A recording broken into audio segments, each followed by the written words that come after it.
Saudara-saudari yang terkasih dalam Kristus dan bundanya,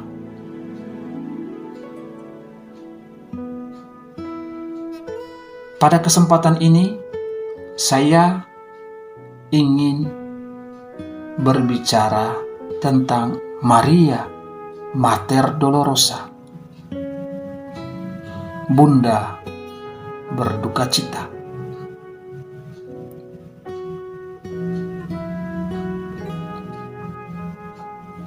September ditetapkan oleh gereja sebagai peringatan wajib Santa Perawan Maria berduka cita. Gelar Bunda Duka Cita diberikan kepada Maria dengan menitik beratkan pada sengsara dan duka citanya yang luar biasa selama sengsara dan wafat Kristus. Di antara banyak arti nama Maria, demikian Santo Albertus Agung menegaskan, salah satunya berarti laut pahit. Jadi pada Maria berlaku nubuat Nabi Yeremia, luas bagaikan laut reruntuhanmu. Sama seperti laut seluruhnya pahit dan asin, demikian juga hidup Maria senantiasa dipenuhi kepahitan karena bayangan akan sengsara Sang Penebus yang senantiasa melekat di benaknya. Betapa dahsyat duka cita yang menjadikan Maria ratu para martir. Oleh karena sengsaranya melampaui sengsara semua martir, yakni dalam dua hal. Yang pertama, terlama menurut ukuran waktu, dan terdahsyat menurut ukuran intensitas. Dalam sejarah keberadaannya, Gereja Katolik mengenal begitu banyak devosi atau kebaktian. Salah satunya yang tersebar paling luas ialah devosi kepada Maria, Bunda Yesus, khususnya devosi kepada Maria Mater Dolorosa, Bunda berduka cita. Kalau ditelusuri sejarahnya, sesungguhnya devosi ini berkembang di Eropa yang sudah dimulai sejak abad ke-12 mengikuti tulisan-tulisan Idmor, Santo Bernardus, Girrico Dini, Amadeus dari Lausanne, dan beberapa orang lainnya. Belakangan kemudian, devosi ini dipromosikan dan dihidupi secara lebih kuat dan mendalam oleh para biarawan Cistercian dan para biarawan dari Ordo Hamba-Hamba Maria, atau yang dikenal dengan sebutan OSM.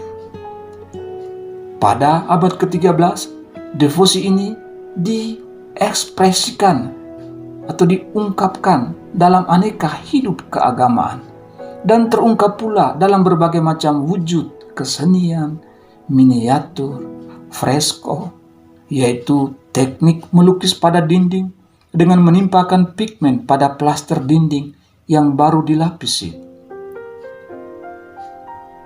Juga terungkap dalam wujud seni pahat dan aneka komposisi atau gubahan.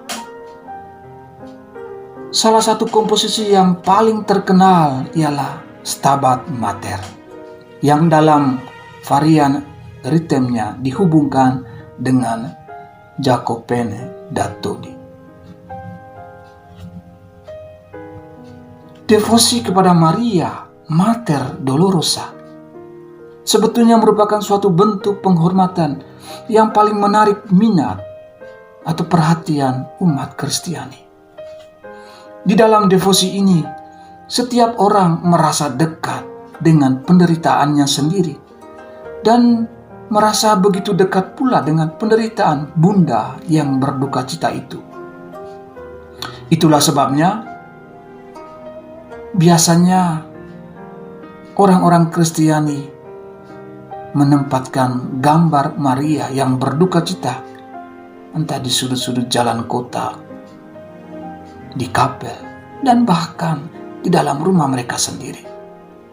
Dalam pengertian ini, melalui devosi kepada Maria Mater Dolorosa, setiap orang boleh merasakan sesuatu yang sangat khusus dengan hidupnya sendiri dan juga merasakan kehangatan kasih seorang ibu yang begitu dekat dan menyatu dengan mereka.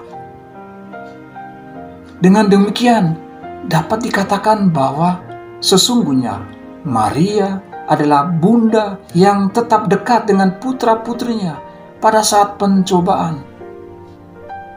Ia berbagi penderitaan dengan mereka, memberi kenyamanan, dan menanamkan di dalam hidup setiap orang Kristiani suatu harapan yang nyata. Itulah sebabnya mengapa umat Kristiani sangat yakin dan percaya bahwa Maria adalah ibu yang penuh dengan kerahiman, bunda yang berbelas kasih. Dialah pribadi yang sangat terkait dan menyatu begitu erat dengan Kristus putranya. Dan relasi itu tak terpisahkan. Dan ia adalah seorang pribadi yang sangat peka terhadap kebutuhan setiap orang. Keyakinan akan sosok yang demikian luar biasa ini menghantar begitu banyak orang berbondong-bondong mencari pertolongan dan perlindungan Dia.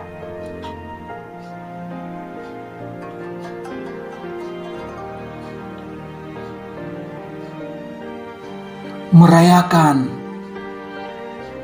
Maria Mater Dolorosa atau bunda yang berduka cita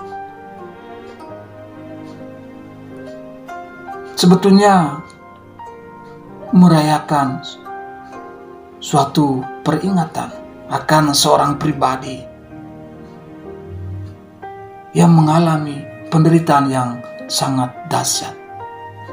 Suatu kenyataan yang sama sekali tidak adil yang pernah tercatat dalam sejarah hidup manusia. Dapat dibayangkan bahwa putra Allah yang tidak bersalah justru dihukum melalui suatu tragedi penyaliban yang sangat keji di hadapan seorang perawan dari Nazaret, Maria. Wanita ini turut menderita, bahkan seakan-akan dipaksa mengalami penghinaan yang paling ngeri dari putranya yang terkasih itu. Namun bagaimanapun juga perayaan ini tetap memenuhi hati segenap umat Kristiani yang merayakannya dan memiliki makna yang jauh lebih mendalam dari sekedar nama atau sebutan yang ada di dalam dirinya sendiri. Yang paling penting ialah apa artinya bagi seorang Kristiani yang merayakannya. Apa maknanya merayakan Maria Mater Dolorosa, La Vergine Santissima Addolorata? Yang pasti ialah soal kematian Yesus dan keterlibatan aktif Maria dalam keheningannya yang total dan mendalam. Yesus putranya itu mati dan sang bunda Maria berada di sisinya oleh karena luapan cinta yang mendalam bagi umat manusia. Keduanya berkorban untuk menyelamatkan manusia dari dosa dan hukuman kekal. Kalau diselami lebih dalam, sejatinya ini merupakan tindakan cinta yang paling tinggi. Suatu letupan cinta yang mendorong lebih jauh umat manusia untuk menaruh harapan tertentu dan memohon belas kasihan Allah dalam dan melalui Yesus dan bundanya. Inilah alasan mengapa Yesus menghendaki agar Maria berada di bawah kaki salibnya, hadir di sisinya, melibatkannya secara aktif dan penuh dalam rencana dan kehendak Allah Bapa untuk menyelamatkan manusia. Dari sebab itu, Mater Dolorosa dirayakan di luar konteks Pekan Suci yang ditempatkan dalam liturgi setelah pesta peninggian salib 14 September. Itu pada dasarnya mau menunjukkan bahwa semua karya dan tindakan Yesus tidak pernah berhenti pada suatu kurun waktu dan ruang tertentu. Setiap murid Kristus, kita yang menamakan diri sebagai kaum Kristiani, juga tetap dipanggil untuk melanjutkan misi para murid Yesus. Dalam arti ini, Maria tetap berada di sisi kita, sama seperti dia setia menemani perjalanan salib putranya hingga di atas puncak Golgota. Jadi, sebetulnya seorang murid Yesus yang sejati tidak boleh mengabaikan apa yang sudah terjadi 2000 tahun yang lalu di Yerusalem di atas Kalvari, di mana Maria terlibat secara langsung dalam penderitaan putranya. Kehadiran Maria di bawah kaki salib putranya tetap memiliki arti atau makna yang sangat penting bagi Yesus dan tentunya bermakna sangat mendalam juga bagi para muridnya. Yesus sungguh-sungguh merasakan suatu kedekatan dan kelembutan keibuan Maria pada saat mengalami penderitaan yang amat dahsyat itu.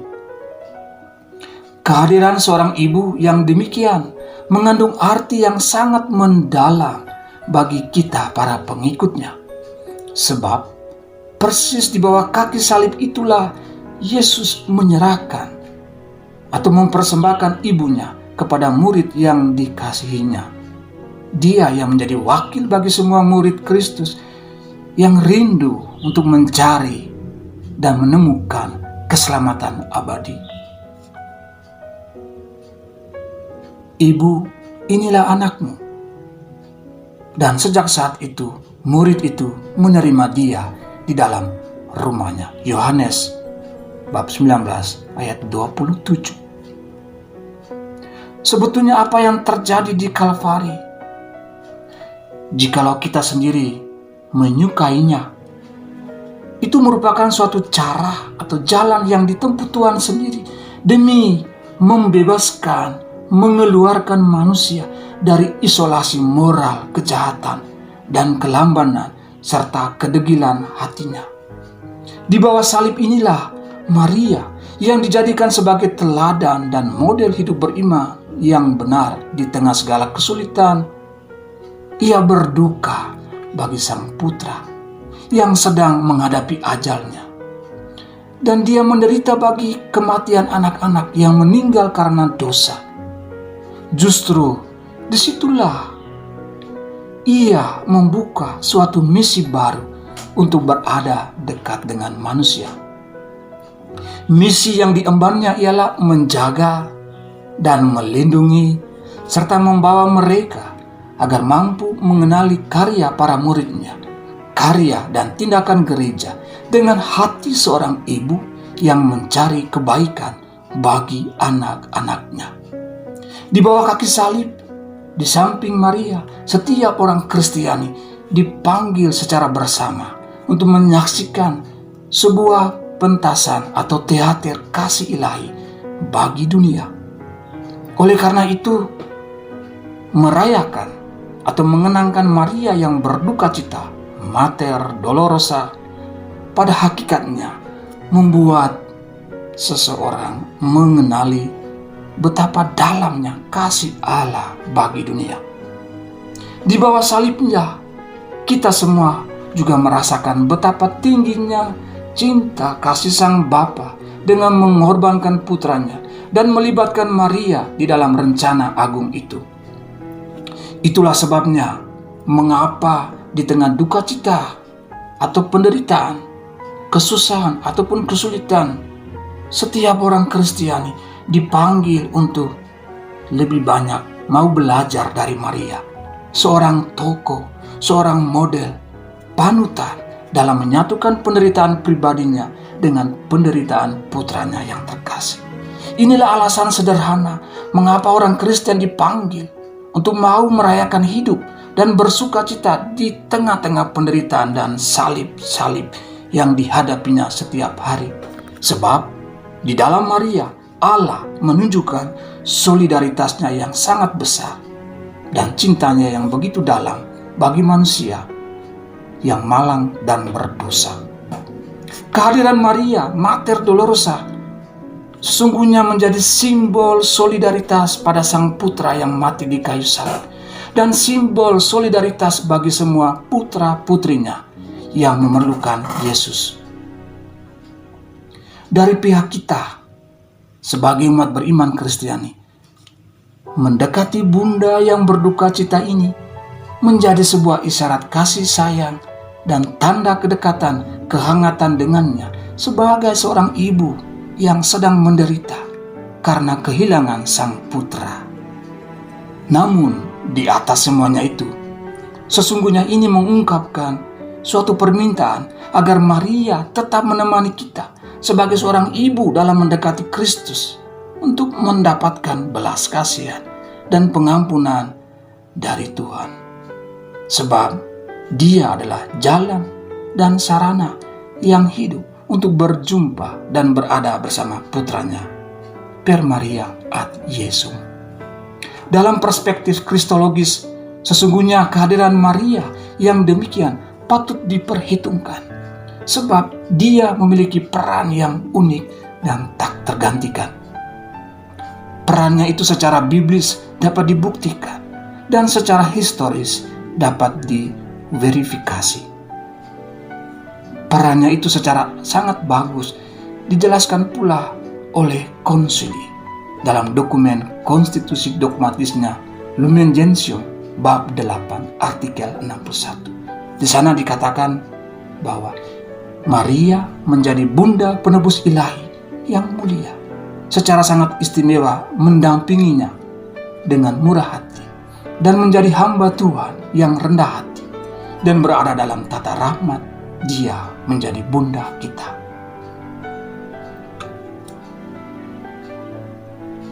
Umat beriman yang dikasihi oleh Kristus dan bundanya,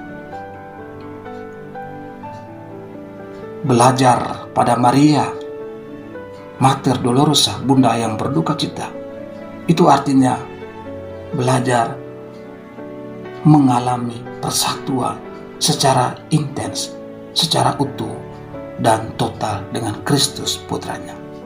Sebab di dalam Maria kita menemukan Kristus, dan melalui Maria kita mengalami kehadiran Kristus yang menderita bagi kita semua. Tuhan Yesus memberkati.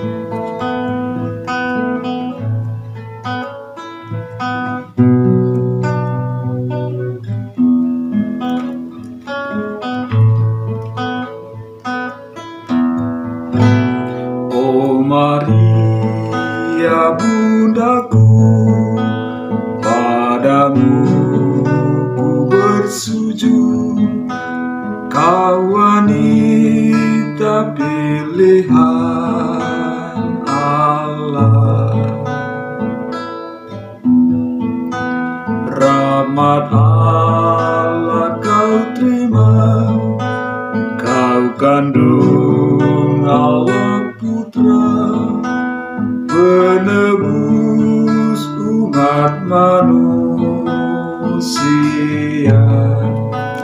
Bunda Maria tercinta, terima sembah baktiku, segala milikku ku serahkan kepadamu. Terima bakti diriku untuk selama-lamanya.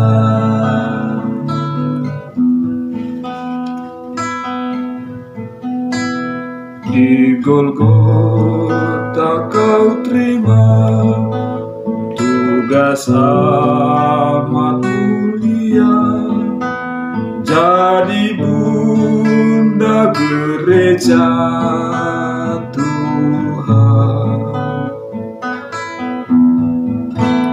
Kau wanita mulia, penuntun yang setia, rendah hati dan penuh cinta.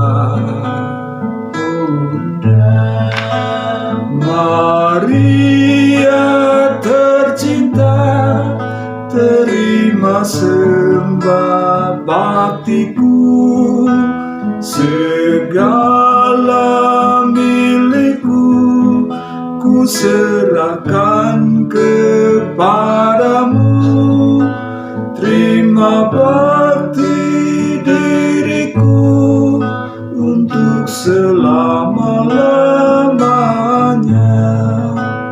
Bunda Maria tercinta, terima sembah baktiku, segala milikku ku serahkan kepadamu.